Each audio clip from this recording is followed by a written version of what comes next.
Good morning viewers. आज की class में एक्चुअली आज कोई क्लास नहीं होने वाली है क्योंकि आज है 5 सितंबर और सबको पता है भारत में हर साल 5 सितंबर को मनाया जाता है शिक्षक दिवस। आज हम इसकी पूरी कहानी बताएंगे, शिक्षक दिवस क्यों मनाया जाता है। एक्चुअली डॉक्टर सर्वपल्ली राधाकृष्णन के जन्मदिन को शिक्षक दिवस के रूप में मनाया जाता है। अब यहाँ पर एक क्वेश्चन ये आता है कि डॉक्टर सर्वपल्ली राधाकृष्णन ऐसा कौन सा काम कर दिए जिसके कारण इनके जन्मदिन को शिक्षक दिवस के रूप में मनाया गया या मनाया जाता है हर साल। तो इसकी कहानी तो बहुत लंबी है और वो लंबी कहानी को मैं आपके सामने पेश करता हूँ। तो welcome to our channel join with Ravi और इसी के साथ देखिएगा एक्चुअली होता क्या है। डॉक्टर सर्वपल्ली राधाकृष्णन एक बहुत ही महान भारतीय दार्शनिक थे। दार्शनिक का मतलब होता है फिलोसॉफिकल थे, है ना। जैसे सारा सब्जेक्ट होता है वैसे दार्शनिक विज्ञान दर्शन शास्त्र भी एक विषय होता है। और इसके साथ ये शिक्षाविद थे, एजुकेशनिस्ट थे। एजुकेशनिस्ट का मतलब टीचर थे और राजनेता थे, राजदूत के रूप में काम किए सोवियत संघ में रहकर। ये और इतना तो ठीक है, टीचर के साथ ये भारत के पहले उपराष्ट्रपति थे। 1952 से 1962 तक पूरे 12 साल तक 10 साल तक 10 साल तक ये भारत के उपराष्ट्रपति रहे। और कमाल की बात तो ये है कि 11 मई 1952 से 11 मई 1962 तक ये उपराष्ट्रपति रहे और उपराष्ट्रपति के तुरंत बाद यानी कि 11 मई 1962 को ही इनको बना दिया गया भारत का दूसरा राष्ट्रपति।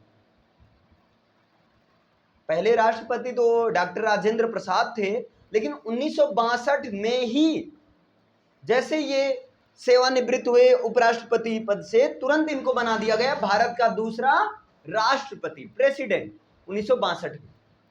और 1962 से लेकर 1967 तक ये भारत के थे राष्ट्रपति।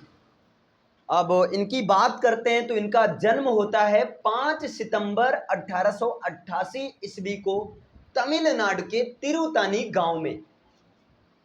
ये गरीब ब्राह्मण परिवार में इनका जन्म हुआ था, यानी कि ब्राह्मण परिवार से थे, गरीब थे। इनके 5 भाई थे, 2 बहनें थी। इनमें ये जो है पले बढ़े थे। लेकिन होता क्या है, इनके पिताजी राजस्व विभाग में काम करते थे। इनके पिताजी राजस्व विभाग में काम करते थे और बहुत बड़े विद्वान थे। तो कहीं ना कहीं माता पिता का तो संगत बच्चों पर तो आता ही है। और सबसे बड़ी बात है, इन्होंने 40 साल तक शिक्षा के क्षेत्र में काम किया। 40 साल तक काम किया। और आपको जब आप पढ़ेंगे ना, अभी जब आप सुनेंगे तो आप हैरान रह जाएंगे, कोई एक व्यक्ति कैसे इतना जलवा मचा सकता है ना। और बताइए इतना, और भारत के अधिकांश विद्यार्थी इनके पास पहुंच गए थे 1962 में कि सर हम आपका जन्मदिन मनाना चाहते हैं, हम आपका बर्थडे मनाना चाहते हैं। 1962 में भारत के अधिकांश राज्यों से अधिकांश स्टूडेंट इनके पास पहुंच गए कि हम आपका जन्म दिवस मनाना चाहते हैं। और कोई होता ना तो कहता ठीक मनाओ, क्योंकि सबको किसी का भी जन्म दिवस अगर कोई और मनाता है तो उसके लिए बहुत बड़ी खुशी की बात होती है। लेकिन इन्होंने मना कर दिया। इन्होंने कहा मेरा जन्म दिवस आप लोग को नहीं मनाना है। अगर आप मेरा जन्म दिवस मनाना चाहते हैं, इसलिए क्योंकि मैं शिक्षक हूं, तो मेरी ये इच्छा है कि मेरे जन्म दिवस के दिन पर 5 सितंबर को ही आप शिक्षक दिवस मनाओ और सभी प्रकार के शिक्षकों, माता पिता, भाई बहन, जिनसे आपको कुछ ना कुछ सीख मिली हो। हर वो इंसान जो देता है ज्ञान वो होता है गुरु समान। इन्होंने ये चीज बताया और उसके बाद तब से 1962 से आज तक भारत में पूरे हर्षोल्लास के साथ हर प्रकार के कोचिंग में, हर प्रकार के कॉलेज में, हर प्रकार के क्षेत्र में जो कि शिक्षा से संबंधित है। 5 सितंबर को शिक्षक दिवस के रूप में मनाया जाता है और बच्चे मनाकर इस दिन एक प्रतिज्ञा लेते हैं, क्योंकि शिक्षक ही, आप लोग को शायद एक कहावत याद होगा, शिक्षक समाज का दर्पण होता है। यानी कि समाज में अगर सबसे ज्यादा सभ्य किसी को माना गया है तो वो माना गया है, शिक्षक माना गया है। क्योंकि अगर एक शिक्षक खराब निकल गया, एक शिक्षक अगर अपना काम सही से नहीं करेगा ना, तो जाने अनजाने पता नहीं कितने विद्यार्थियों की जिंदगी से वो खिलवाड़ कर रहा है, कितने विद्यार्थियों की जिंदगी जो है उससे प्रभावित होती। तो भाई ये ऐसे इंसान थे। अब इनकी पूरी कहानी सुनते हैं, जर्नी क्या है, क्या कैसे थे। पहले इनके बारे में, इनके पिता का नाम था सर्वपल्ली वीरास्वामी और माता का नाम था सीतांबा देवी था। इनके पिता जो है, जैसा कि बताया गया, विद्वान ब्राह्मण थे और राजस्व विभाग में काम करते थे और इस प्रकार से घर का खर्चा चलाते थे, क्योंकि इनका परिवार थोड़ा सा था बड़ा। और डॉक्टर सर्वपल्ली बचपन से, इनके अंदर एक खासियत थी, बचपन से काफी मेधावी छात्र थे, काफी मेहनती छात्र थे। और इन्होंने प्रारंभिक शिक्षा जो प्राप्त की, वो प्राप्त किया था इन्होंने क्रिश्चियन मिशनरी संस्था से। कहां से? क्रिश्चियन मिशनरी संस्था, लूथरन मिशन स्कूल, जो कि है तिरुपति में। तिरुपति आप लोग सुने होंगे, मूवी में, साउथ मूवी में तिरुपति मंदिर दिखाया जाता है। तो तिरुपति में ये स्कूल है, क्रिश्चियन मिशनरी संस्था लूथरन मिशन स्कूल तिरुपति में इन्होंने अपनी शिक्षा प्राप्त की। उसके बाद ये अपनी उच्च पढ़ाई के लिए 1900 ईस्वी में ये चले गए, बेल्लूर चले गए। बेल्लूर भी सुने होंगे, बेल्लूर चले गए। ये तमिलनाडु में एक शहर है बेल्लूर, और वहां पर 1902 में इन्होंने मैट्रिक एग्जाम पास किया। मैट्रिक का मतलब होता है 10th का एग्जाम पास किया।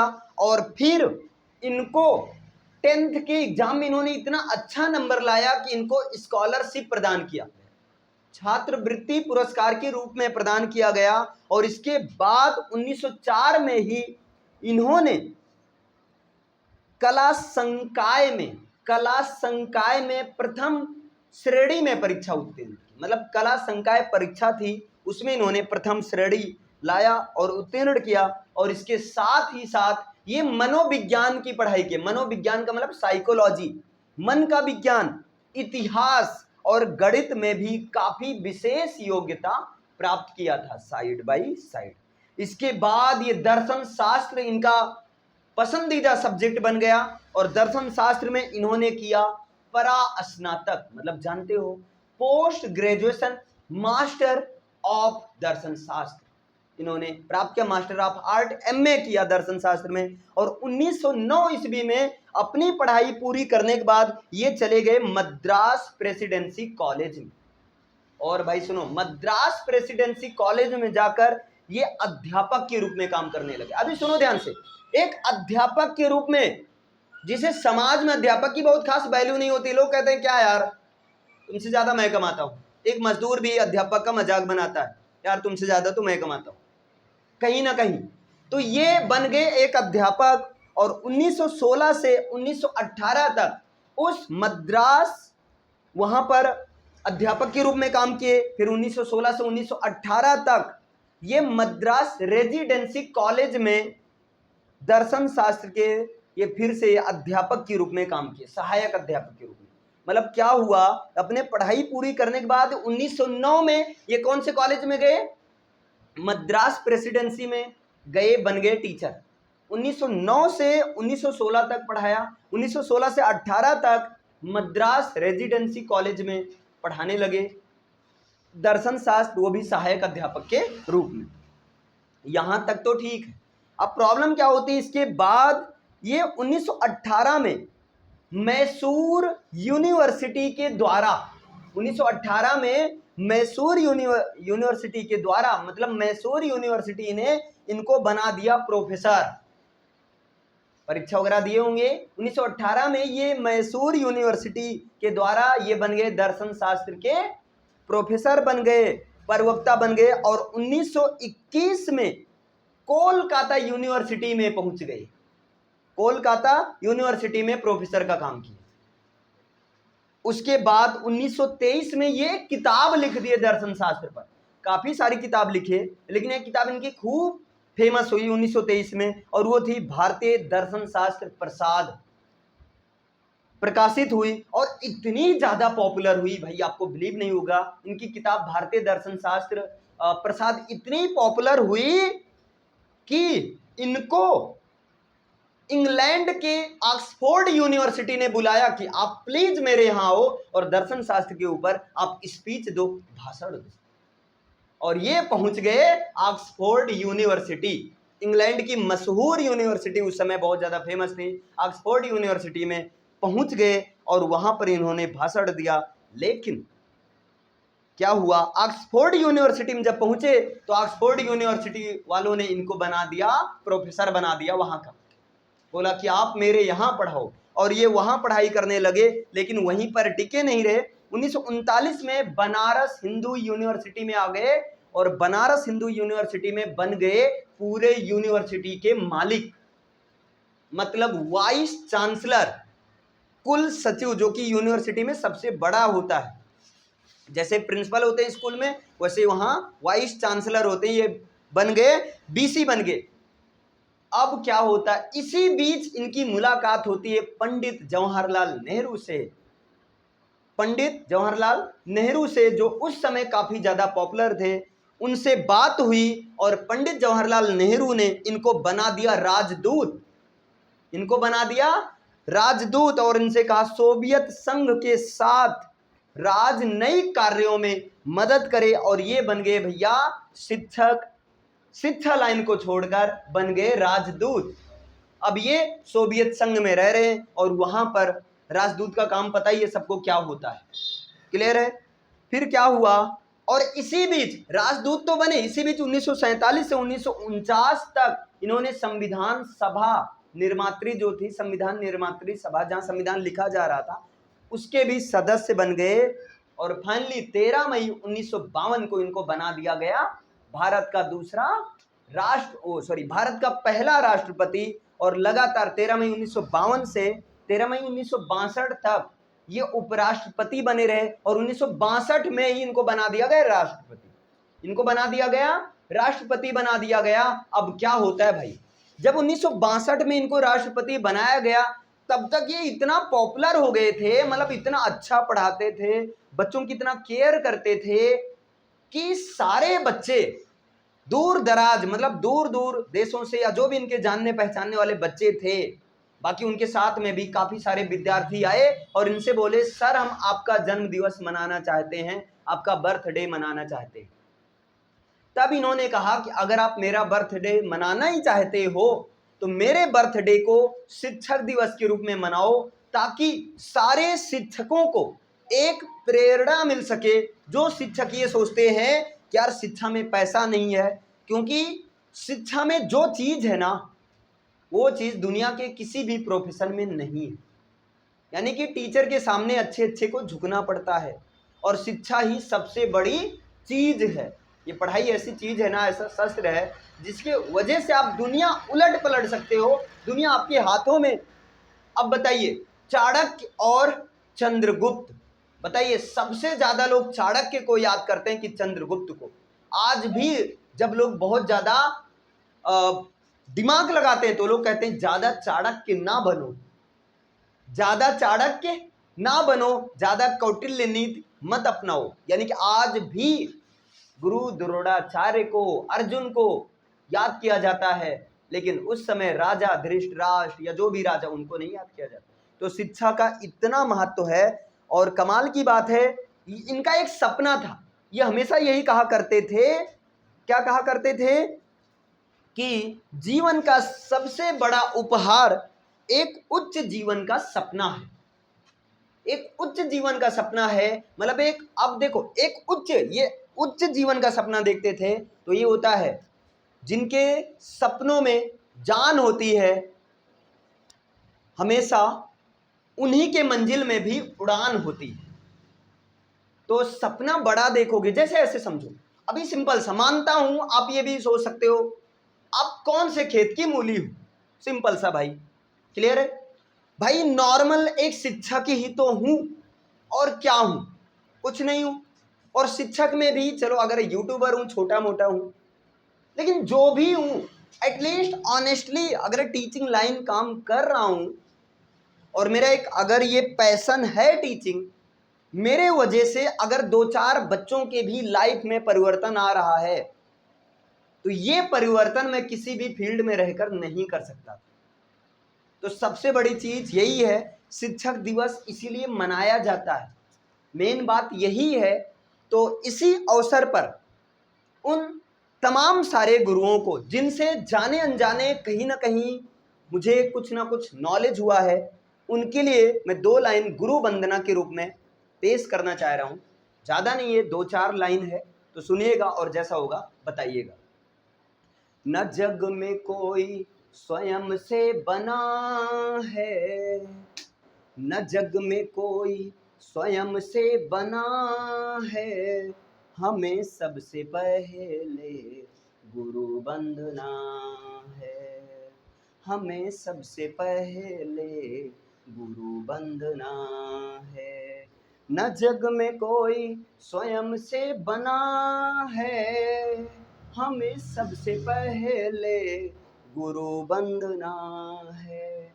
गुरु की दया से, गुरु की दया से ज्ञान रूपी सागर बना है, हमारी कलम से, तुम्हारी कलम से यही अर्चना है, हमें सबसे पहले गुरु वंदना है। देखिए सिंपल सा, ये जो भी जैसा भी है मैंने एक्सप्रेस किया है, इसका मतलब यही है, जैसे एक टीचर, आपको विश्वास नहीं होगा अगर टीचर का वैसे कोई शॉर्ट फॉर्म नहीं होता है, लेकिन टीचर का जो फुल फॉर्म मैंने बनाया, टीचर तो शॉर्ट फॉर्म है, इसका फुल फॉर्म नहीं होता है।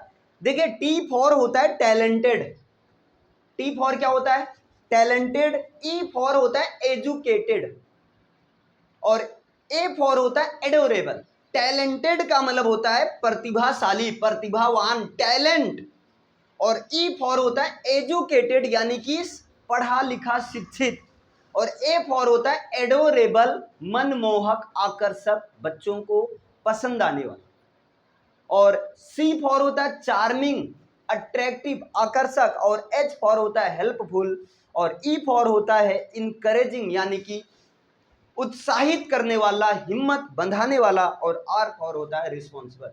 तो टीचर वो इंसान होता है जो प्रतिभाशाली टैलेंटेड के साथ एजुकेशन, और सबसे बड़ी चीज उसे पता होना चाहिए कि कौन से बच्चे को किस तरह से ट्रीट करना है। दूसरा टी फॉर होता है ट्रेंड, ई फॉर होता है आपका एजुकेटर, एजुकेटर मीन्स होता है शिक्षक। ए फॉर होता है असिस्टिंग, और सी फॉर होता है चिल्ड्रन, और एच फॉर होता है हायर, ई फॉर होता है एजुकेशन, आर फॉर होता है रिसोर्स।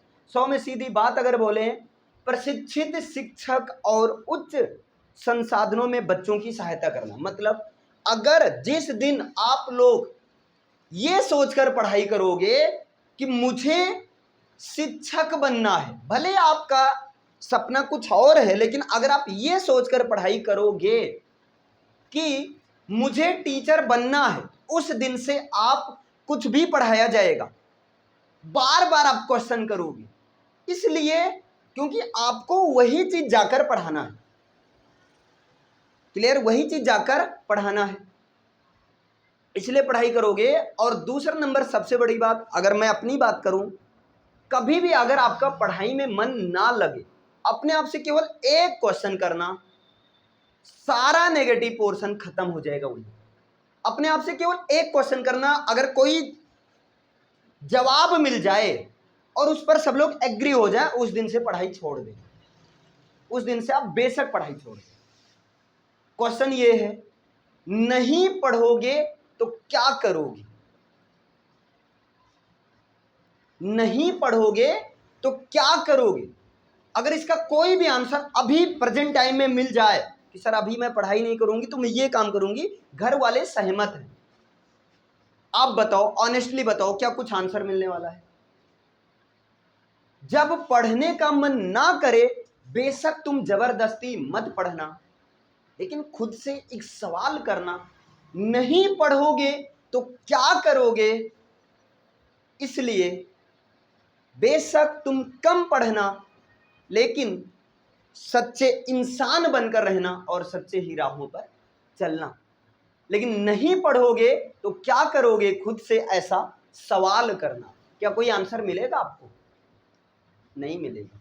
आप खोज लो, आंसर मिलेगा, लेकिन एक समय के बाद मिलेगा। घर वाले प्यार से बोलेंगे, बेटा कम से कम 10वीं तो पास कर लो, बेटा कम से कम हिंदी तो सीख लो, कल को कोई दुकान काम करोगे, दुकान खोलोगे, कोई भी काम करोगे, कम से कम हिसाब किताब बना तो सकते हो।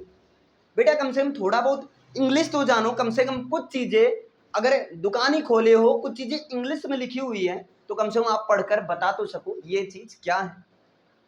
आप ज़्यादा ना पढ़ो, कम से कम इतना तो पढ़ लो कि कल को कोई ये ना कह सके कि आप अनपढ़, गंवार, जाहिल हो। तो भाई कोई आंसर नहीं मिलेगा।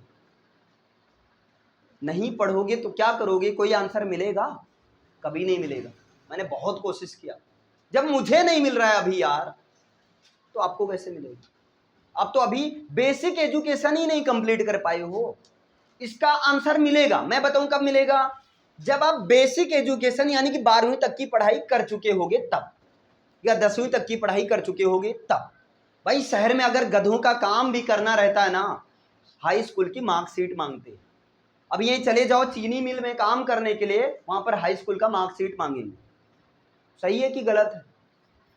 सोच लो, ये चीज होता है। और दूसरा भैया, एक तो ये हो गया, दूसरा ये है कि जो भी काम करेंगे 100% करेंगे, नहीं तो करेंगे, ये कसम खा लो।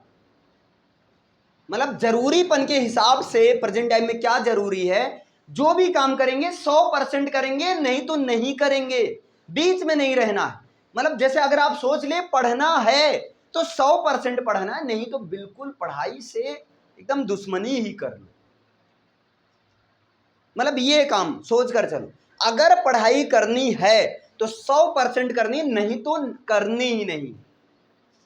अगर आप ये सोच लोगे ना, दुनिया की कोई ताकत नहीं रोक सकती मुझे पढ़ने के लिए, तो उस दिन ऑटोमेटिक। और हाँ, अगर आप सोच ले नहीं पढ़ना तो दुनिया की कोई ताकत मुझे नहीं पढ़ा सकती, ये भी चीज है। जो काम करो 100%। भाई पढ़ने का मन नहीं कर रहा है, बहुत प्रयास किए, आप हट जाओ ना, बीच रास्ते में क्यों हो, जाओ कमाओ यार, इतना पैसा कमा लो ना कि 4 साल के बाद लोग कहें चलो पढ़ाई नहीं किया, लेकिन पढ़े लिखे बच्चे को फेल करके बैठा है। आजकल के समय जिनका जितना पैसा इनके पास ना, किसी के पास नहीं, तब आपको पैसे से आपकी इज्जत होने लगेगी। मतलब करना है तो ढंग का करो, नहीं तो करो ही मत यार, सिंपल सा। जैसे अगर आप 1 घंटे भी आपको पढ़ने का समय मिल रहा है तो 1 घंटा जी जान लगा दो, 1 घंटे पूरे, मतलब फोन, मैसेज, जितना भी चीजें हैं सब साइड में, एकदम सब। 1 घंटे में नो डिस्टरबेंस, कुछ नहीं। 1 घंटे के बाद सोने का मन कर रहा है, सो लो, 6 घंटे के बजाय 8 घंटे सो लो। लेकिन 8 घंटे उठने के बाद ये मत कहो यार मैंने सोचा था 4 बजे पढ़ूंगा, अब कल से पढ़ूंगी। नहीं, अगर 6 बजे आंख खुली तो 6 बजे से 7 बजे तक 1 घंटे ढंग का पढ़ना। क्योंकि सबसे बड़ी गलती हम लोग यही करते हैं, हम भी करते थे।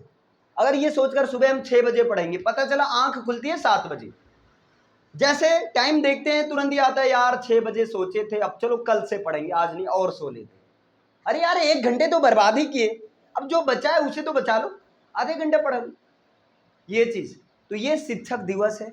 और भाई शिक्षक दिवस के रूप में सबसे बड़ी चीज यही है, अपने आप को ये मानकर पढ़ाई करो कि मुझे शिक्षक बनना है। भले आप शिक्षक मत बनो, मैं ये नहीं कह रहा हूं आप शिक्षक बनो, this is your passion, profession, ये तो आपका प्रोफेशन है, आप जो बनना चाहो अलग केस है। लेकिन शिक्षक बनना है ये सोचकर पढ़ो ताकि अच्छे से पढ़ाई करो। क्लियर है? तो आज के लिए इतना ही। और बाकी वंस अगेन आप सभी देशवासियों को शिक्षक दिवस की बहुत बहुत हार्दिक बधाई। और जाने अनजाने कहीं ना कहीं जिनसे भी मुझे जरा सा भी ज्ञान है, ज्ञान प्राप्त हुआ है, उन सभी, वो सभी हम लोग के लिए शिक्षक ही होते हैं। उन सबको शिक्षक दिवस की बधाई करता हूँ। इसी के साथ में हैप्पी एंडिंग करता हूँ।